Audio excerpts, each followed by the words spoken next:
Good afternoon. Welcome to the Bob Unger Show. We have a real treat today.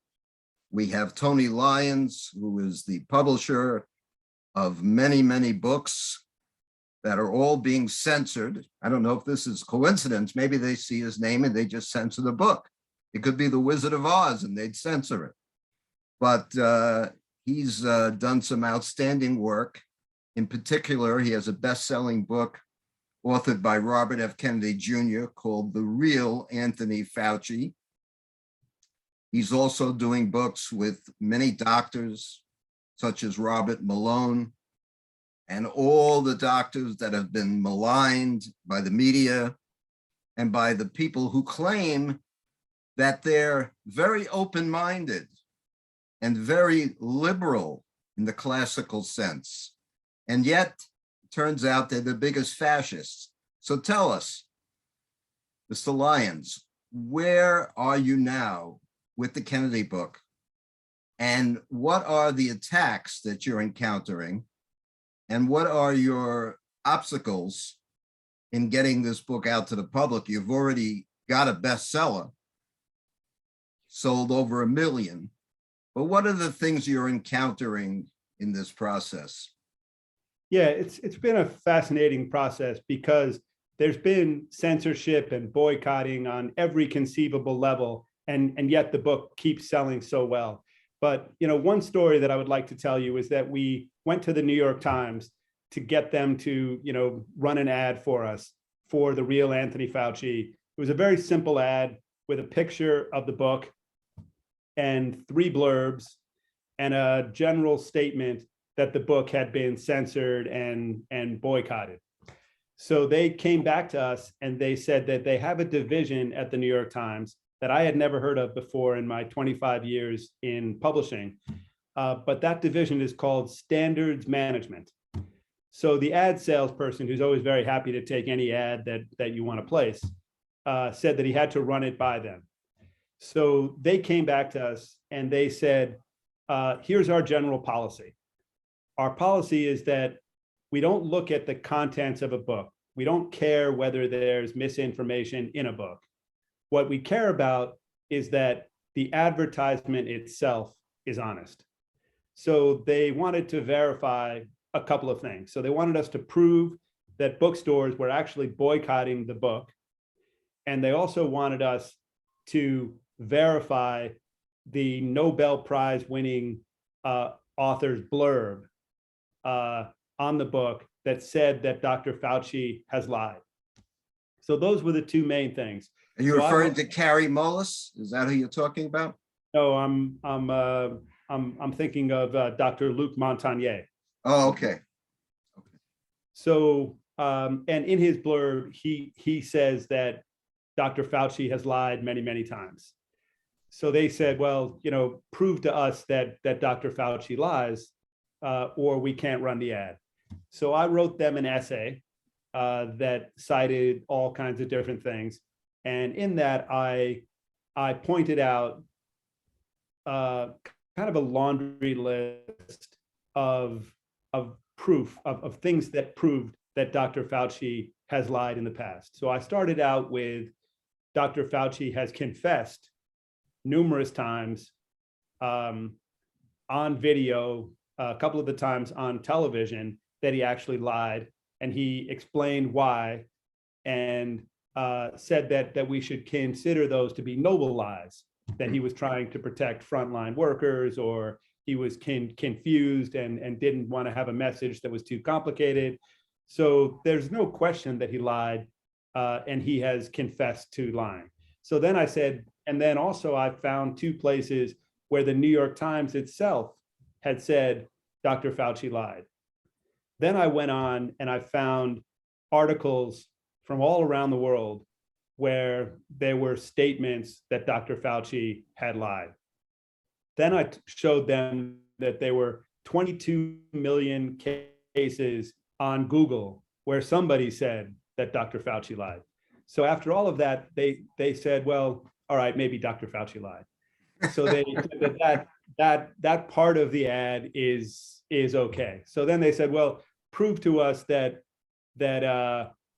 bookstores are boycotting the book. So we sent them tape recordings of actual people at bookstores saying that they don't carry the book, that they won't carry the book. And they seemed to agree that it was fair to say that those stores were boycotting the book. So, even though they didn't contradict us on Fauci lying, they then came back to us after some meeting that they must have had, where they said, well, we've decided that we won't run the ad with the Luc Montagnier blurb in it. So I said, well, why is that? So they said, we're a private company and we can decide what to do, and we've decided that we're not going to run that. So I said, fine. We put a different blurb there. They were okay with it, and they ran the ad. So, and my feeling was that even though I didn't really want to take part in their censorship, I thought that that was a lesser evil than just not running it. So then we came back to them about 2 weeks later, and we said, this time we want to run a few other blurbs. So we'd like to run Dr. Malone's blurb, for example. And they said, wait a second, don't show us anything else yet.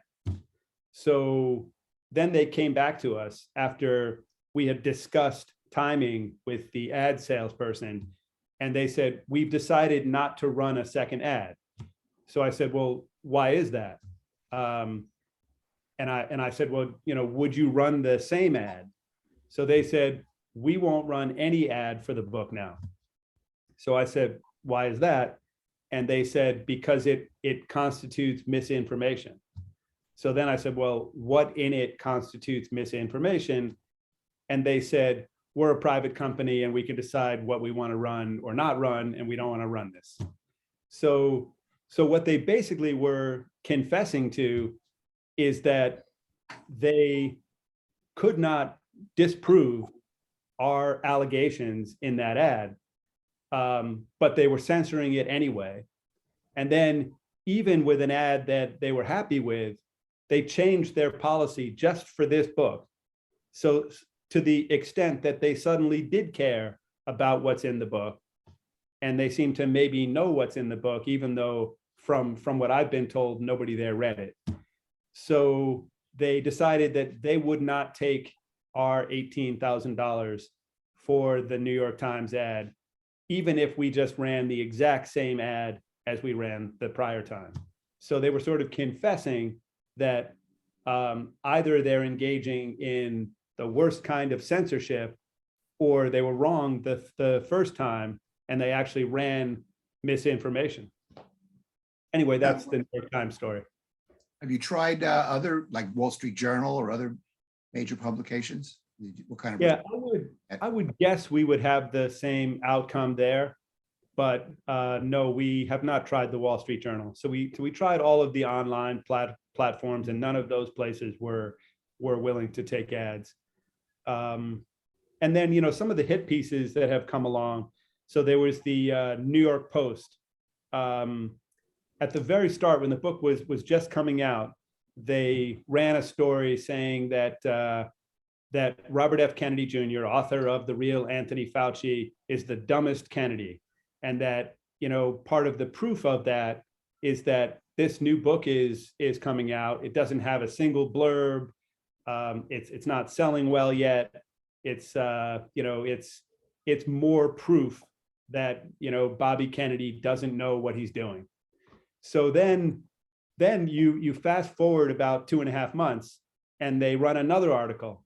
And in this article, and by that time there were 13,500 reviews, 91% of which are 5-star. And they wanted to run an article on how much money Robert F. Kennedy was making off of his misinformation. So what they did was, so this was a story about how successful the book was that they had made fun of because it was so terrible, so disliked that he couldn't find anybody to write a blurb for it. So this time they emailed me and they said, we're trying to figure out how much money Robert F. Kennedy Jr. is making off his anti-Fauci book. So I said, well, that's really easy. he's donating every penny that he makes from the book to charity. So no money goes to him. It doesn't even go to him and then he donates it. It just goes directly to the nonprofit. So they clearly were not happy with that information. So they still ran the headline, and I would encourage you to go look it up. And that headline is something like, Robert F. Kennedy Jr. makes millions off of his anti-Fauci book.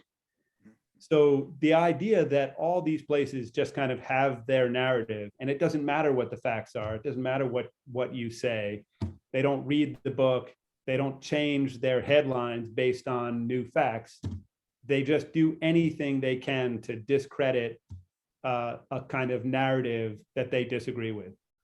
And that's it. They don't read the books that they review. You know, they don't believe that free speech has any role in this country. They're not willing to even engage in discussions about any perspective that they disagree with. And it's pretty much true of all of the major newspapers in this country, which is a really scary time when you think about that there's just one narrative, and you could read any of the hit pieces against Robert F. Kennedy Jr., and they didn't have to do any research. They're all basically the same story. Even though, you know, the one that was put out by the AP, they had 6 investigative journalists on it. So you think, you know, couldn't one of those people have read part of the book? Read the introduction, read something, make some comment. You know, if you want to discredit it, find some citation in the book that you disagree with. But they didn't do any of that. It was all personal, and they were all the same. Don't you think this is a sort of indicative of the fact that I've been saying we have no journalism, we have no free press anymore? It's all just propaganda. But that the good news is that more and more Americans are catching on. And the fact that the book has been so successful, would you agree, is a tribute maybe to good, hardworking Americans who understand that this is happening. Definitely. I mean, people are much smarter than the media seems to give them credit for. Mm-hmm. So they don't recognize, you know, that the media doesn't seem to recognize that people are really getting sick and tired of being told what to do, what to think, what to read, and they're just not playing by these rules that have been set out for them. And you can see that by the fact that so many of these alternative platforms are getting millions and millions of viewers. So you take somebody like Joe Rogan, you know, there's no other media source in the world now that gets more than 10 million views, which is what he routinely gets.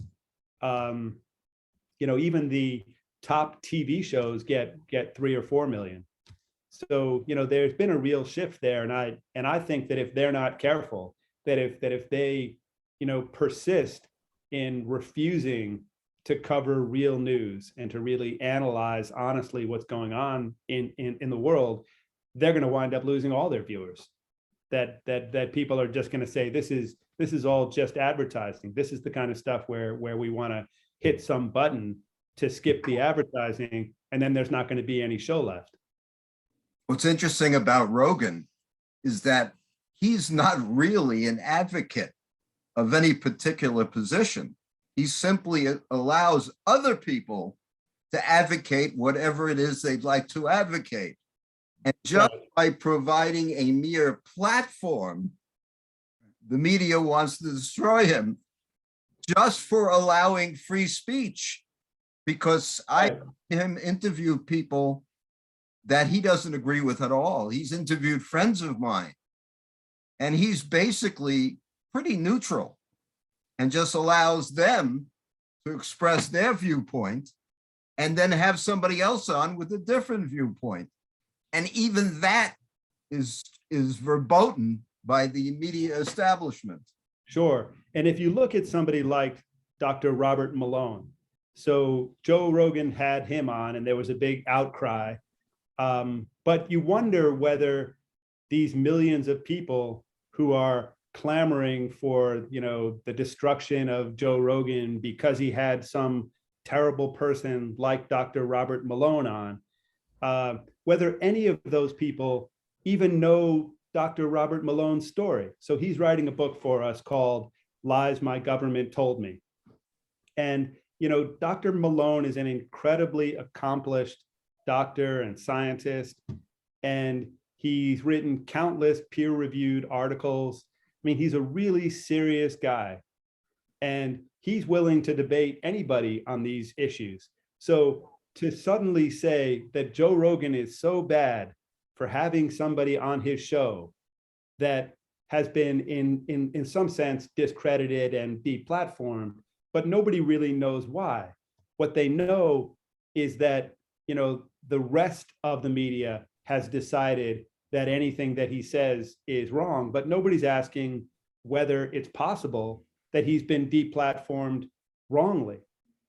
So Joe Rogan is then doing the world a big service to allow Dr. Malone to get up and tell his story and explain what his views really are, so that people can then decide whether they think he was wrongfully deplatformed. So what they're basically saying is that anybody who's accused of anything, and I mean, this was one of the big points in some of Alan Dershowitz's books, that which we published too.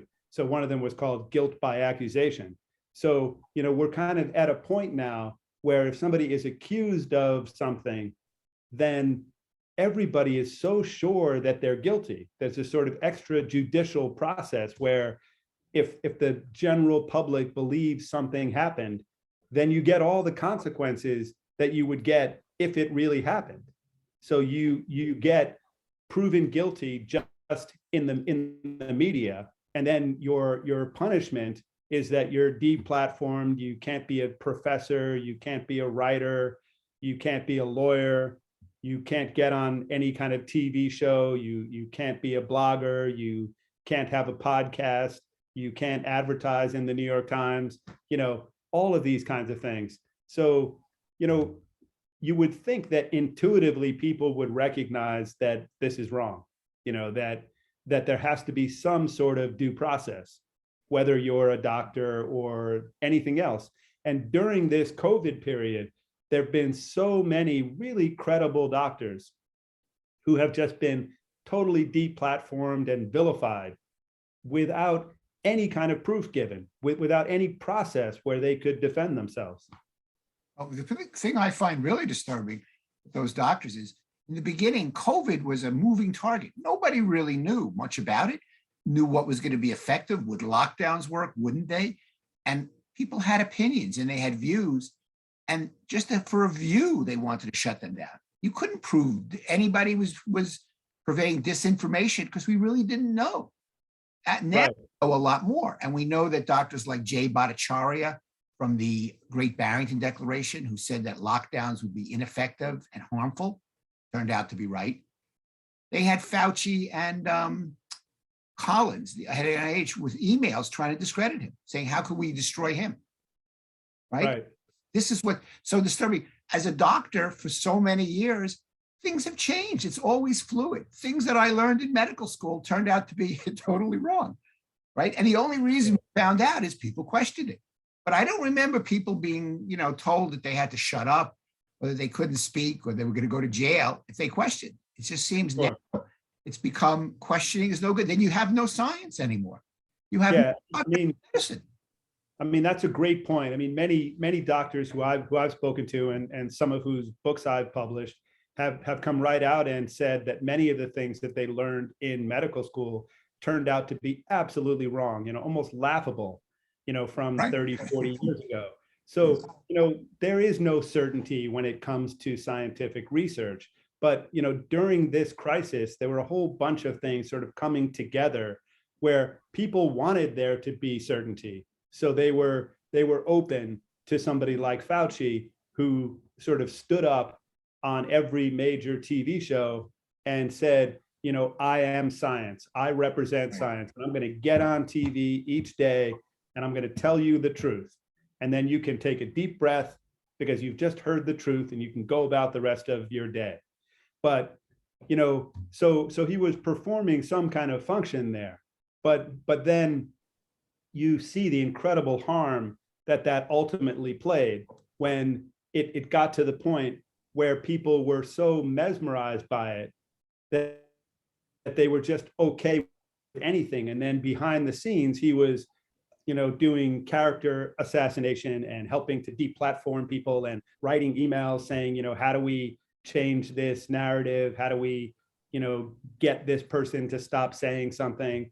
And that's the worst kind of sort of fascism that was able to get credibility in this country at a time when people were afraid. And so he stoked that fear and then used it to just decimate anybody who had any other point of view. Of course, if you read Robert Kennedy's book, and I read it quite carefully, this is not new. If you go back to the 80s, that's what he tried to do with people who dissented on the pathogenesis of AIDS. Right. It wasn't such a simple thing that there was a virus and that causes the syndrome, AIDS. And I forgot the name of the doctor specifically. He tried to destroy this man. Dusseldorf? Maybe something like that. Duisburg? Yeah. But Duisburg.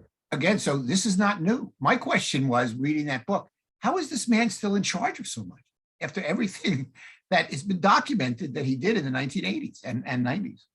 Yeah, and that's a point that is made in the book, that he sort of failed his way to the top. Right. That by any kind of measure, we're the richest country on the planet, and we have the worst healthcare and the worst healthcare outcomes.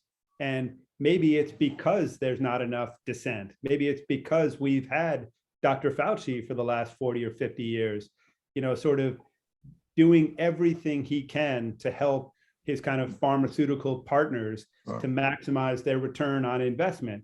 So if you look even just at COVID, it's so clear that he was not open to any discussion or any research or any studies being done or funding those kinds of studies to show that anything that was inexpensive could help people.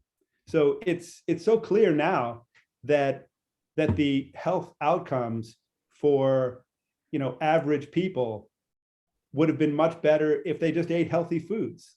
That's right.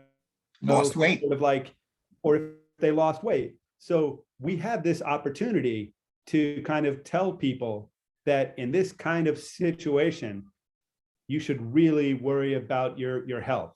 So what he was saying was that there's nothing that you should do. You should hide out in your homes, stay indoors, which we know isn't good for anybody's health, but we should stay indoors and patiently wait for the magic bullet, for the vaccine that was going to result in the transfer of billions and billions of dollars from a lot of people to a few people, and that there was nothing else that could possibly work. So of course he didn't know that. And then it appears that there were some cases where he knew the opposite, or at the very least that he wasn't open in any way to anything that wasn't covered by a patent. You know what I find interesting? The Kennedy name is about as iconic in America as you can get. And the media basically has always been in love with the Kennedy family, Camelot and all that stuff. And Bobby Kennedy must be such a threat to the establishment that they're willing to rip into him in ad hominem attacks that are completely irrelevant to the subject matter. And they're willing to do that because obviously he is threatening a very important agenda. They would not ordinarily go after a Kennedy. No, I mean, the real Anthony Fauci, this incredible book is a blueprint for dismantling a kind of a way of life. I mean, kind of a corrupt way of life that's taken over the sort of medical industrial complex in this country that has nothing to do with public health. So that's what this book argues, that it's all about money, it's about corruption, it's not about public health.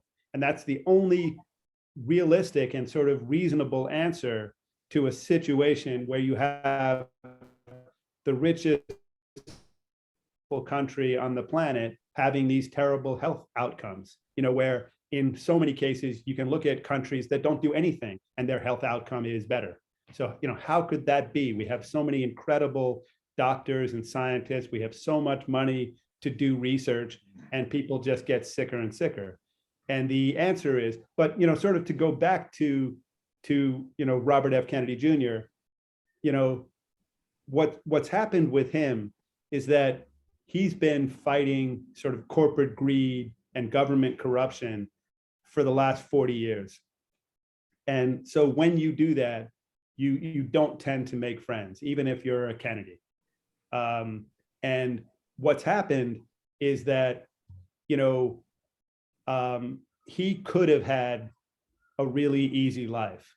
And so if his goal was just to sort of get ahead, make a lot of money, he didn't have to get involved in any of these controversies. But he's gotten involved in these controversies because he really believes that he's doing something important and meaningful. And so, the American people ought to be really grateful that there's somebody out there who has the kind of power, who has the kind of name to really fight for them. And that's why he gets so much sort of bipartisan support, because it's not about left or right. This is about right or wrong. This is about protecting children, about protecting public health. And that's something that all of us care about. I mean, all of us care about children. You're making the most important point, because when I went to Times Square in Manhattan a few months ago to meet him at a speech he gave, the thing you saw right away, if you have an open mind, is the incredible diversity of the people that he was uniting. There were people there of all colors, all religions, all proclivities. There were people, I'm sure, who are lifelong Democrats like he is. And then there were right-wingers like me there. Mm-hmm. All of us. You heard my winger? I'm a right-winger, you kidding? I never knew that. All of us were united on the basic principles of being able to speak, free speech, the Constitution of the United States. And it was Bobby Kennedy, not a right-wing guy like me, who at that speech said, we get those rights from God. And because You don't hear that much anymore. because God gave us those rights, they're unalienable. They can't be alienated. That's usually something that the media will present as a right-wing extremist Christian. I happen to be Jewish. They'll call me a Christian all the time because I say those things, because everything they do is a smear with a stereotype. And then accuse people like me of making stereotypes. They're the biggest stereotypers in the world. And Sure. Bobby Kennedy is hitting that nerve of populism. It's really a populist, liberty, freedom, truth, free speech, free religion. I don't think he's the most religious guy in the world, but he saw how evil it was that they told people that they're not allowed to go to church or synagogue or wherever they go and pray because they had to wear masks. And they're arresting people like the man in Canada, Pastor Pulowski, who had the temerity to have a church service without a mask. And he is striking that chord. He has done more, in my opinion, to bring people together. It was such a great feeling for me to be there, because I'm standing there with Black people. There were even Nation of Islam people that came over to me because I was interviewed by ABC, and I got into a fight with the reporter who stormed away. He couldn't stand what I was saying. So he said, this interview is over. ABC News TV, because I started talking about the Constitution. And he said to me, who are you to say what the Constitution says? I said, well, I'm somebody who can actually read the Constitution. That's how I know what it says. They think that they are the only ones who have a right to read and say what it says, even though they've never read it. Left-wing judges. They're the ones who'll tell us what's in it, right? We But can't. yeah, I was reading this story in the Times about a month ago, where somebody had written in saying that they thought that the Times was too open to alternative ideas. It was almost like this letter was planted. I'm not sure that somebody actually wrote this letter in, but they published this letter. It might have been a phony letter, but the letter said they were accusing the New York Times of being too open to alternative views. And they said the purpose of investigative journalism is not to give sort of an equal-sized microphone to both sides of an issue, but it's to tell people who are reading what the truth is. And so when I read that first, I thought, oh, that sounds kind of nice. Like we all want to know the truth. But then the question, of course, is, well, do we really want investigative journalists to just tell us the outcome of their research without telling us how they got there? So you would think that an investigative journalist starts out by looking at all possibilities, right? Like a detective. And the detective is thinking, well, it could be one of 10 different people. So let me look at each of these people. So what they're saying basically is that New York Times readers don't want to hear any of that. All they want to hear is the truth. So just tell us what the truth is. And we know what side that truth is going to be on. And we know the general narrative that truth is going to be on, because anything else would be censored by the Times. Like if they wouldn't run an ad for the real Anthony Fauci, even after their first go at it, they said, well, this advertisement is fine, even though we disagree with the narrative. But then they probably got a lot of flack for that. So they went back to their true selves, which are that we don't want to have anything to do with any narrative that we disagree with. So even though we haven't read the book, and none of the people making these decisions have read the book, and there's been no review of the book, and there's been no discussion of its incredible success at the New York Times, but they've decided that the public needs to be protected from this particular view. And it happens to be a view that claims that there's, the worst, most insidious kind of corruption at the highest levels of government. So it makes you wonder what the ties between the highest levels of government and places like the New York Times might be. Or they might just say, the book claims all of this stuff. Dr. Fauci, what's your comment?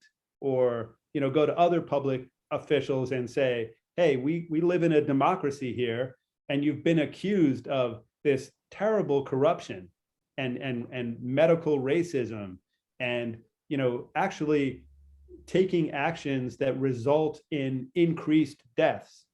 What do you have to say?